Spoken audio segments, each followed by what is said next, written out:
Hello and welcome back to Tombgallows. Last time I rambled on a whole lot where I hoped my dwarves would get done basic hauling jobs. They didn't because they're dwarves and they just don't haul. Except when they feel like it, for reasons I don't understand. I just don't understand. I should point out, I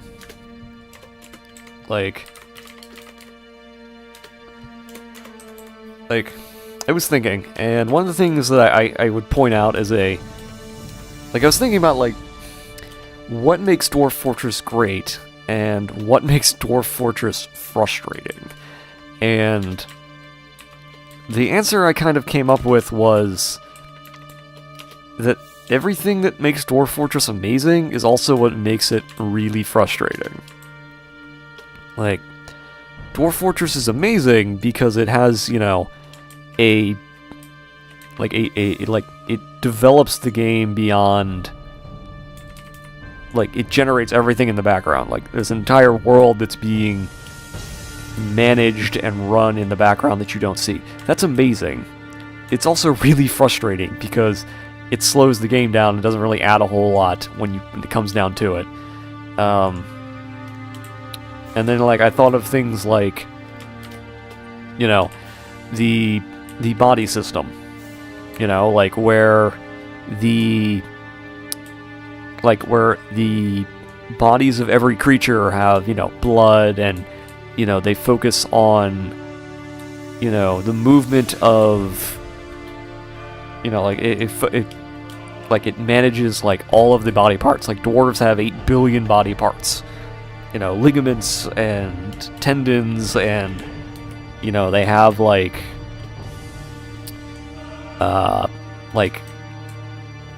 of the teeth. The thing that makes it great is, oh, hey, by the way, all of a creature's teeth exist. The bad news with that, and the thing that makes it frustrating, is that now this turns into this, where you have just teeth lying all over the place. If I could... Okay, if you would... That's left hand. Yeah, upper front tooth, lower back tooth. And because of the way Dwarf Fortress works, all of these things have to be stored on a 1 pixel or a 1 block. So the only way you would ever be able to manage all of this, and they don't go away, it's not like these rot or anything, they just sit out here forever. So the game just constantly has the problem of these things don't go away, and they slowly but surely slow down your game. And there's nothing you can do about it. Except to use exploits like another glitch where you can't go underneath, you cannot go underneath,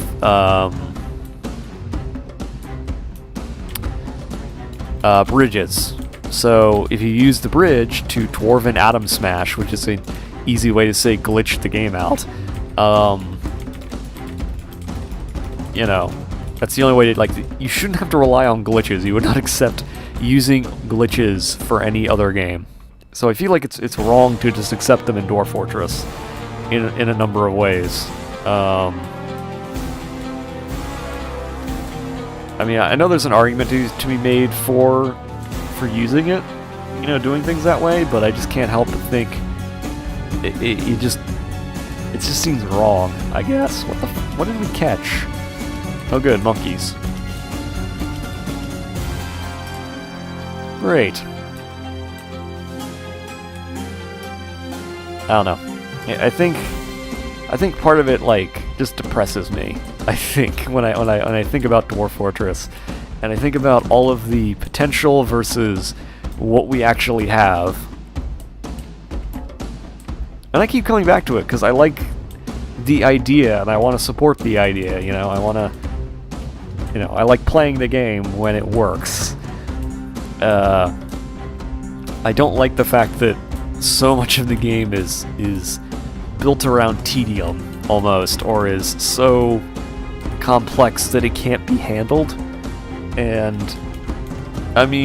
it's cool, because it's one of a kind, but, I don't know. In a world where early access exists, and we see this all the time, I can't help but be more cynical about it.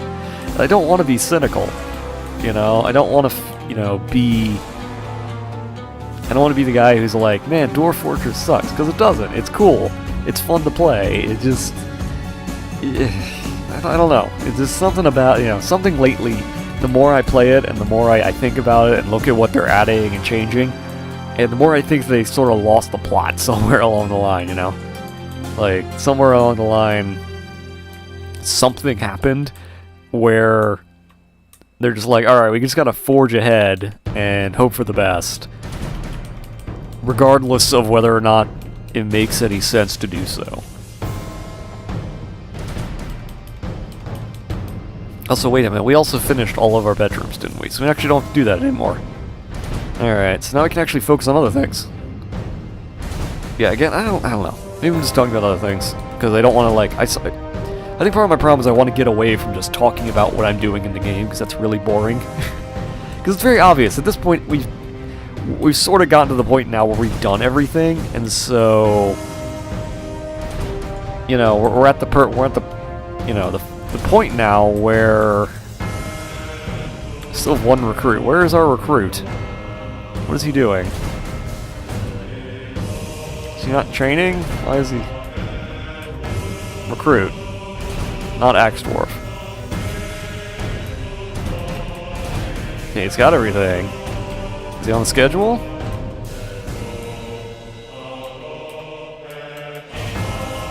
Should be.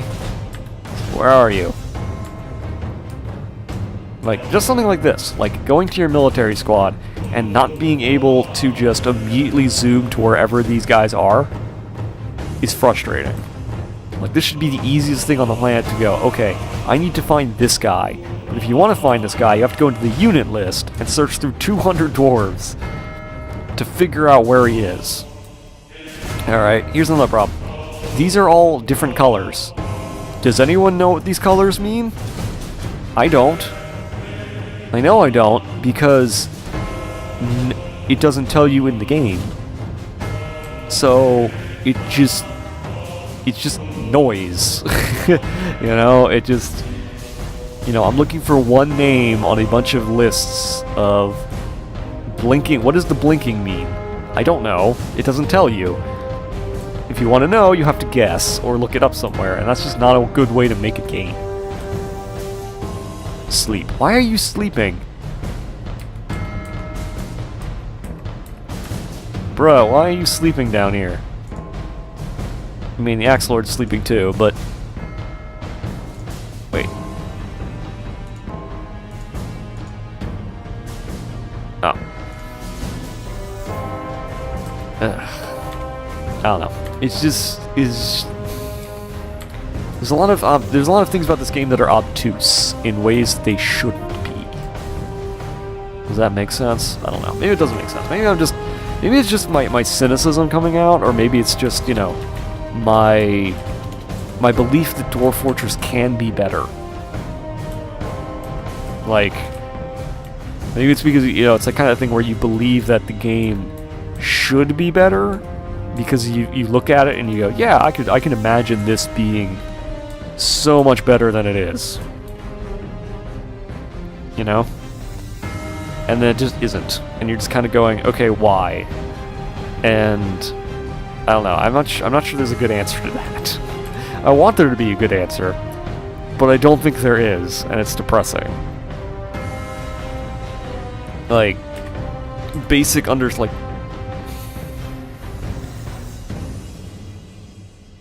Like, I think maybe it's because you put the horse before the cart, maybe that's it. Maybe just put the horse before the cart, where like the old joke of mass cat dying from alcohol poisoning, because cats used to die all the time of alcohol poisoning, because the cats would walk on the ground and there would be booze on the ground, and then they would lick their paws and ingest the booze, and then they would die, because each lick would be the same potence as an entire barrel of beer. That's funny, but it does raise a single question, which is, why did you program it so that cats can ingest things? Like, think about that. Like, think about how long it probably took them to... Like, think about how long it took for them to sit around and program so that cats could ingest things, as opposed to making a functional, like, labor system, or making a functional unit finding system, or putting any basic information into the game that would help you understand what you're supposed to be doing, or how things interact with each other. Like, basic functionaries, like, where they spent, like, I'm still learning things about this game. I'm playing this game for, like, 10 years, and I'm still learning things that I don't understand. Like, the thing about that stockpiles will always take whatever's closest to them, as opposed to, and you can't manage. Like, there's no way to, like, say, okay, I want you only to encrust these items. Like, you can't do that. If you want to do that, you have to set a stockpile with only those items in it, and hope that it's close enough and that your dwarf won't, like, set it so that the workshop will only take from that stockpile. That's stupid. It's like 8 steps to finish what should be 1 step, which is you should be able just to go into a workshop, hit add new task, and then set what you want encrusted. Like, any other game would do that, and Dwarf Fortress is like, nah man, we're not going to do that. Like, you should be able to do that, and it's just not in the game, because it's not managed that way, because it's obtuse for the sake of being obtuse, almost. And it doesn't have to be, that's the thing, it doesn't have to be this way. Like, there's a good game here, and there's a lot of good ideas, but I think whenever I see, like...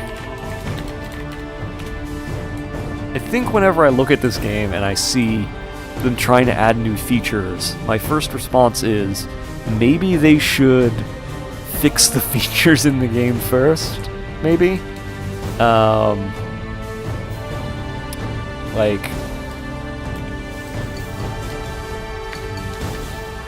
Like, maybe they should, like, maybe they should just fix the problems that are in their game before they add a whole bunch more features. I'm not saying they necessarily, like, how do I put, like, why is there just a goblin nail crown sitting there? I don't know.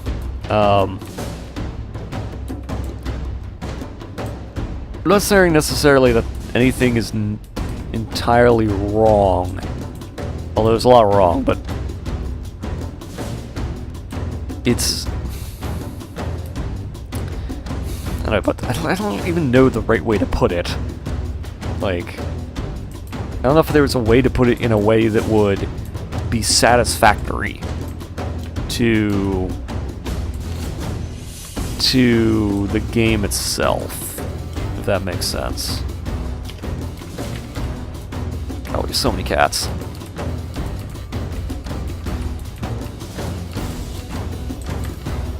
I don't know if there's a way to make it satisfactory to the game. Or, like, I don't know if there's an answer that would be satisfactory to the people who play the game, like me included, other than the people behind the game don't feel like fixing the undercarriage, almost. You know, it'd be like a car that you... Actually, no, it reminds me of something. Actually, it does, now that I'm thinking about it, it reminds me of a friend I had in high school. So I don't know how many of you in high school knew of a guy who, like, I think in every high school there's probably, like, one dude who, like, all he did, like his thing is he has a car. You know, when you're in high school and you have your own car, you know, you're cool. And it's even cooler if you get a nice car. You know, like, if you're driving a nice car in high school, you know, you're pretty cool, usually. Like, and I had a friend who, he drove a, God, it wasn't a Firebird, it was a, God, what was it? Oh, God. Well, it wasn't a Firebird, it wasn't a Mustang, it was a, God, what was it? It starts with a C. I think.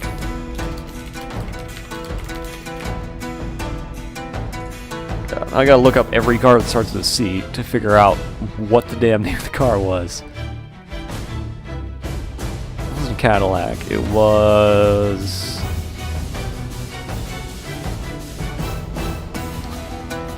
was a Camaro. That was it. He drove a Camaro. That was his car. Find the name. Yeah, it wasn't. It was an old Camaro too. It was like a 19. It was an old school Camaro. It wasn't one of the new Camaros. It was like a 1980, I think, or like a 1985 Camaro, I think, something like that. And like it was a badass Camaro. All right, it was a badass Camaro. It was like crimson red. It was loud. It was, this thing was badass. When you were in high school, like even when you weren't in high school, this was a badass car, and he built the damn thing himself. So he got this old car and he put it together essentially. Like that was his baby, basically. It was his project. He spent all of he worked. He spent all of his money, all his paychecks on putting this car back together. And it was a badass car. Like this guy could, Fortunately, he was like me and he was a nerd. But if he wanted to, he could have been, he could have been hot shit in high school because he had this badass vehicle. But that was his love. His car was his baby. He loved that car probably more than anything else. Sold it a while, and he did get a Firebird after the fact. But when he had the Camaro, one of the things about the Camaro was that I always asked about was he would, like, he spent all of this money to make the outside look really good, and the problem with it was that the interior, the undercarriage was like the frame was good, but like there was a whole bunch of mechanical problems. This thing was a mechanical nightmare. Again, he built it himself basically from scrap and parts he could find to put the damn thing back together. I think he got it at a junkyard actually, when I think about it. But like, yeah, like one of the things I never understood was he put all this money and time into this car to make the outside look really great, but you couldn't fix the underneath. And so you had this major problem where like the outside of the car looked badass and the actual mechanics of the car were a nightmare. And that's sort of how I feel like about Dwarf Fortress almost, where like, everything outside, like all the features and things about Dwarf Fortress are amazing. And then the actual like interior, like the code and all that, is just a nightmare. And I would never just the worst. Just the worst. And every time they add stuff to it, like I remember he pulled out of he dug out and put in like this huge badass stereo system in this Camaro. And the problem was that he did this, and again, the mechanics of the car, like the wiring and the mechanics of the car were awful. So he spent all this money, and yeah, it was cool that he had subwoofers that were so loud that, you could make like the surrounding area shake. Like you could make glass shake with how much bass was in this car. But the problem is that again, wiring and basic underground functions of this vehicle were not good. And that's just sort of where you ended up. You sort of end up in that bad situation where it doesn't work anymore. You had to get rid of the car, because unless you fix the undercarriage, there's no point in putting more money into the exterior. Because it doesn't matter how good your car looks if it doesn't run. That's sort of how Dwarf Fortress is for me. Like, they stick all this money and time and effort into adding more features, and they haven't fixed the basics underneath the vehicle. I don't know if that makes any sense. I don't know where I put... Oh yeah, I did put a mausoleum in here, and I just didn't... Yeah, I should probably do something like that. Also need to... Wait, you're still making... No, they're not. Alright.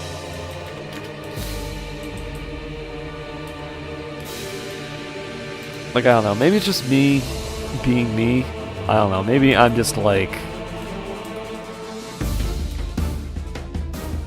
maybe I'm just not bitter, but like, I don't know. It just seems to be like a basic, something's missing, I guess, from like, there just seems to be a basic like process missing from Dwarf Fortress, almost. And there's, you know, I'll forgive it. You know, I'll forgive Dwarf Fortress for being this way, but it's sort of hard to forgive the people underneath Dwarf Fortress, almost. For, like, for not doing anything about it, almost. Does that make sense? We give a lot of options, but they just don't seem to... I don't know, maybe they just don't make good on it? I don't know. I don't know.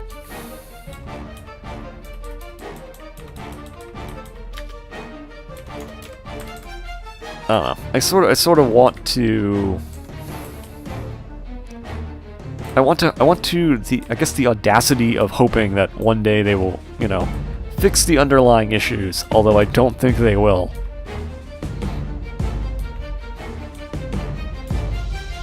You know?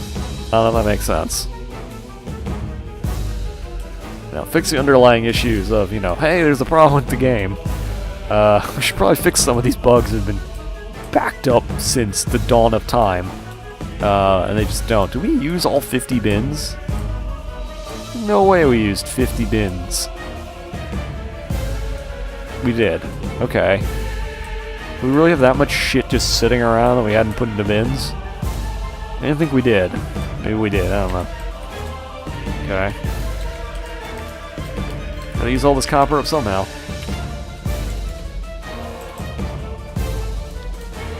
Yeah, I don't know. Maybe it's just me. Maybe I'm the only one who thinks this, and I wouldn't be surprised, but I don't know. I love Dwarf Fortress. I love all the stuff they've done with Dwarf Fortress. I want the game to be as good as I know it can be. You know? Like, you look at Dwarf Fortress and go, man, this game's got so much potential. And you just wonder if it's ever going to get there, or if you're going to get to the end and it's going to be a, you know, like a No Man's Sky moment, you know, where like they promise the world and then you get to the end and you're like, oh, that's it, huh? And yeah, I know by the time of this recording anyway, No Man's Sky has gone through like 12 updates. And so at this point, it's a completely new game. Like, at this point, it's like far and away better than it was ever at launch 2 years later, but nobody cares, you know? And again, that's another thing where it's like every game that comes out is like a work in progress. So every game's like Dwarf Fortress now, where every game is an eternal work in progress. And you just kind of hope that whenever it comes out of beta, it's going to be as good as you hope it was. It's sort of where I'm at mentally about Dwarf Fortress, I suppose. Because I really like Dwarf Fortress. I like playing it. I like recording it. You know, I want to do more with it. But I don't know.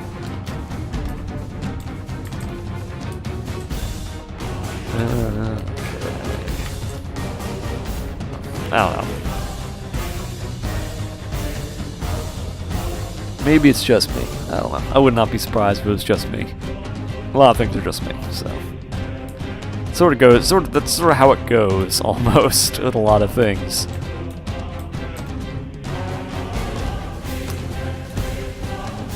I don't know. It could just be that I, you know, after playing for so many hours of this, it might just be, you know, or it might just be this playthrough in particular is kind of souring me a little bit because I've made so many mistakes. I would like to go back and I like the early game of Dwarf Fortress a lot more than the late game of Dwarf Fortress. I really don't care for the late end point of Dwarf Fortress. Because it requires me to actually keep playing the game. And I don't have the, not patience, but the, what do you call it? The, need. Okay. Okay. Okay. Okay.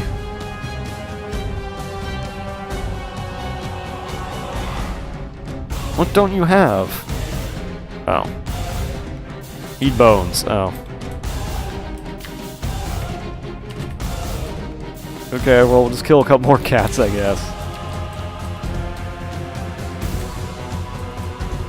Anyway. Like, and there's another thing. There's another thing right there that could be an easily fixed problem. You're sitting there and you're going, I don't know what this guy needs. He's sitting in his workshop and he's demanding things. Why exactly does it put them one at a time where you're waiting 5-6 seconds for each item, where it could just give you a list? It could just say, I need these items, and you go, okay, you know? Or the fact that every time it pauses the game, it moves the camera radically to some other place for useless things like having children or somebody entering a fey mood. It needs to move the camera, like right now, it just moved the camera into a completely different place. The guy who just did the thing is not on screen. He's over here somewhere, and yet the camera decided the best place to move it was over here. And again, this item right here should not require me to move the camera at all. He created something. Cool. Why did you move the camera away from where I was to tell me this? It's not like it's a siege or, you know, something like that where it makes sense to move the camera. He just made a thing. That's not really all that important. Which is sort of a weird thing where, like, what's funny is that the...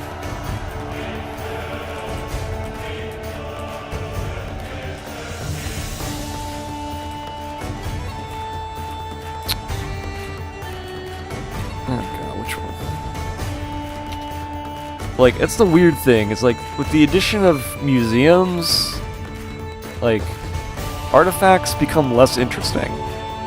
Like, you just put them in a museum and never look at them again. Because your dwarves don't care about them. Like, this is set up as a museum, and the dwarves just don't care at all. They just don't care about the museum. All they do is sit in here and pray and meditate on things, or they sit in here and socialize, and that's all they do. They don't do anything else. Once you set these up, another glitch with the game where they have 8 million other things they could be doing. Like this dude. You. Has unmet needs. Let's see. He's unoccupied. Could be doing something. Doing nothing creative. Leading an unexciting life. What exactly are you supposed to do about that? Unable to acquire something. Again. Can't do anything about that. Unable to fight. Again, nothing to do about that. Lack of troublemaking. Unable to be extravagant. Despite the fact that everyone lives in a palace now. Like, you can't do anything about this. Like, your dwarves just sit in places, even when there's work to be done. Like, I guarantee you we will go up to the surface, and there's still goblin bones everywhere. Just sitting here when we have an open corpse stockpile and an open refuse stockpile, and they're just not moving them. They just decided they don't feel like moving them for whatever reason. They just sit here forever. Because they just don't feel like doing it, and that's the problem. That's Dwarf Fortress in a nutshell at the moment. I wish it wasn't. I wish there was more to it, but... I'm depressing myself. Alright, I need to cut this episode. I'll probably start doing other things, maybe. I don't know. We'll see. Yeah, I may continue with it. I'm gonna continue to release a couple more episodes, and we'll see what happens. Or I may just end this one, just open up hell and hope for the best. I don't know. We'll see. Alright, see y'all later.